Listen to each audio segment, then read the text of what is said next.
kana kuna anovhura hombe kubato reZANU-PF kuna anonzi Honorable Killer Zivhu. Pane mashoko aataura achidescribe mutungamiri wenyika pachastep down achiti munhu achatevera mutungamiri wenyika vaED Mnangagwa achanga ari munhu akaita sei, nokuti zvazvoita kuti mashoko ake akonzerese nekuti aiwa haasi kuendera in line aiwa nemunhu ari expected kunzi ndiye achatungamira nyika anova vice president wemutungamiri wenyika vaEmmerson Mnangagwa anova VP Chiwenga. Sanapinda mashoko anyora muzara nhasi achibuda sungo kwaito paZim ai ndibva usubscribe like utana on the bell icon. Timina Zim anyora chiti in a startling declaration that has sent shockwaves through Zimbabwe's political landscape.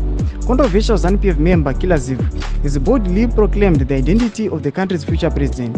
In a social media post, Zivhu hinted at an individual with a specific ancestral totem ascending to the highest office in the nation, sparking intense speculation and concern within the ruling party. Ndo mashoko anoitawa pana Killer Zivhu ati munhu achatevera ava vaED Mnangagwa achanga ari munhu ane a specific ancestral totem aiwa achaascenda to the highest office of the nation. Ndo mashoko anouya achitaura panapa zvakonzeresa maspeculations bato reZANU-PF aiwa hovhiyo chaiche kukonzeresa kuti vanhu vanotosimudzirana kuti saka munhu iye achava ani achaenda against aiwa vaVP Chiwenga. Tiudze mafungiro enyu vari kudii pamusoro pemashoko ake. Pinai comment section medu, usano subscribe, kulike, chinotina on the bell icon.